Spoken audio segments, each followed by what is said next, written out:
Barchaga assalomu alaykum. Lingo Muslima sizlar bilan birgalikda Multi-level reading part 1 ni endi birgalikda tahlil qilishni boshlaymiz. Albatta, eng yangi tushgan variantlar bo'yicha. So guys, Lingo Muslima is with you. We will analyze multi-level reading part 1 together, of course, based on the latest versions. Grips and eyesight.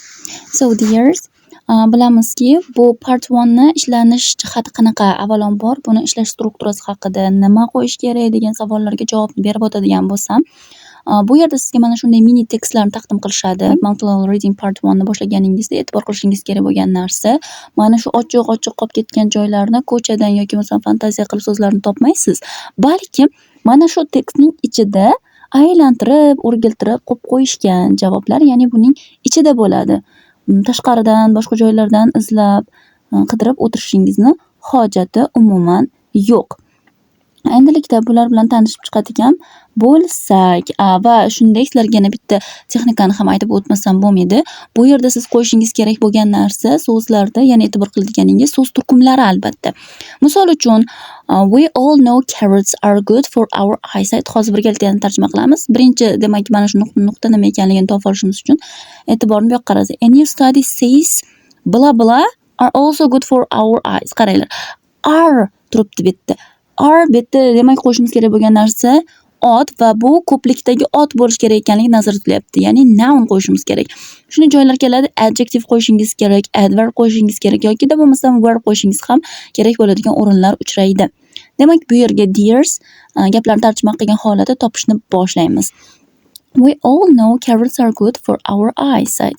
Ya'ni biz barchamiz bilamizki, sabzilar e'tibor qiling, ko'plikda kelyapti. Bizning zreniyamiz uchun juda ham yaxshi ekan. A new study says blah blah are also good for our eyes. Yana yangi izlanishlar deyapti, aytadiki, bir narsalar ular ham, ya'ni ko'zlar uchun juda ham foydali ekanligini aytishyapti ekan. It says eating a few grapes a day can help our vision. Unga ko'ra, ya'ni ularning aytishiga ko'ra, yeyish deyapti. Ozgincha qanchadir dona, demak, uzumlarni bir kunda, bu ham bizning ko'rish qobiliyatimiz uchun juda ham yordam berar ekan. Demak, buning javobi chiqdi. Bir nuqtani o'rnida biz qo'yishimiz kerak bu uzumlar. Yangi o'rganish shuni aytdiki, uzumlar ham ko'z nuri uchun foydali. A researcher said eating grapes was good for people who are getting older. Ya'ni researcher, tadqiqotchi shu narsani aytibdiki, demak, uzumlarni yeyish yoshi ulug' insonlar uchun ham, demak, juda ham foydali ekanligini. She added that we can easily buy grapes and they have a beneficial impact on our blah blah. U tadqiqotchiga nisbatan aytyapti, ya'ni ayol kishi ekan endi. Uning yana qo'shimcha tarzda aytilishicha, deyapti, biz uzumlarni osonlikcha sotib olamiz va unda beneficial impact degani o'zida juda ham yaxshi ta'sir ko'rsata oladigan, foyda beradigan, demak, nimamizga on our mana yuqorida yana keltirilyapti. Boyagi gapni qayta va sizga isbot tariqasida keltiryaptiki, eyesight bo'ladi.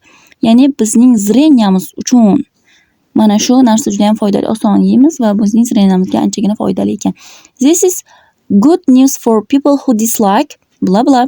Albatta, ko'ryapsizlar, yuqorida qo'shimcha tarzda uzum mavjud ekanligini, o'zi umuman zreniyani yaxshilash uchun bitta mahsulot deb qaralgan. Bu ham bo'lsa carrots, yuqoridagi carrotsni bu yoqqa qo'yib qo'ysak, bu juda ham yaxshi yangilik bo'ldi.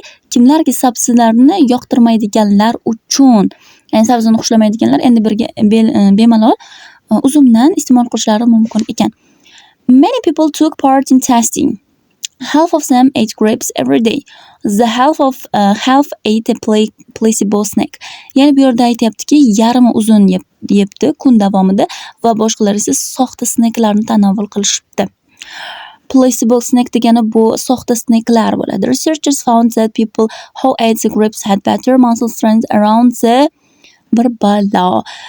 O'rganuvchilarning, demak, mana shu narsani aniqlashibdiki, odamlar kimki debdi, mana shu uzumlarni yeganlarda mushaklarda kuch paydo bo'libdi va uning atrofi, ya'ni bir narsaning atrofida ham, demak, kuch paydo bo'lgan. Buni albatta topamiz. Javoblarni qaranglar, ba'zida tepadan chiqish ehtimoli yuqori va ba'zida undan keyingi joylashuvlardan ham javobi chiqadi. Nimani atrofida, demak, muskullarida o'zi umuman ham rivojlanish bo'libdi degan narsani aytyapti. Endi e'tibor qilinglar. The retina pass information about blah blah to the brain. Endi e'tibor qiladigan bo'lsak, retina bu to'r parda degani. ko'zning to'rt pardasini atroflarida muskullar. Shunday ekan, to'rtinchi javob mana shu qatordagi retina so'zini qo'shishimiz mumkin. Researchers found that people who ate the grapes had better muscle strength around the retina. The retina pass information about bir balo to the brain. Endi kallamizga, ya'ni miyamizga mana shu informatsiyani uzatar ekan. About, ya'ni haqida. Nimani haqida ekan? Buni hozir yana ko'ramiz. It protects the eyes from damaging blue light. U demak ehtiyot qilar ekan ko'zlarimizni ko'k nurdan, demak ko'k nurning xavfidan. Demak, bu yoqqa tepaga qo'yadiganimiz about light the brain. Ya'ni to'rt parda bizga nurning informatsiyasini beradi. Ozgincha buni tasavvur qilmasangiz, topishingiz juda ham qiyin. Mana shu to'rt parda kirib kelayotgan nur bo'lsa, tezda ko'zimizni yumib olishimiz, boshqa qilishimiz, u bizga miyamizga informatsiya jo'natadi. A lot of bir narsa light comes from computer screens on LED lights. Menimcha buni hamma topdi. Albatta, kompyuterning o'zida ko'k nurlar bor. A lot of blue light, o'zi oldinda bitta qator oldinda ham blue light deb turibdi. Demak, javobimiz mana shunday. Hurmatli kuzatuvchilar, o'ylaymanki, reading part 1 sizlar uchun juda ham osonlik qiladi, chunki bunda unaqa juda ham qiyin bo'lgan so'zlar yoki tekstlar berilmaydi. Undan tashqari tekst ham mini bo'ladi. 4-5 partga o'xshab katta tekstlardan topmaysizlar. O'zi ixchamgina va xo'ja ali xo'ja qilib aylantirib chiqishlaringiz kerak bo'ladi. Faqatgina u so'z qayerda qanaqa o'rinda kelyapti, o'rniga qo'ysam ma'nosi chiqyaptimi degan savol miyaga berib o'tirishlaringiz kerak bo'ladi. Bu vaqtni ko'p sarflash ham hojati yo'q o'zi. Bu part 1. Buni darajasi past. Sekin-sekin astalik bilan darajasi yuqorilab boradi.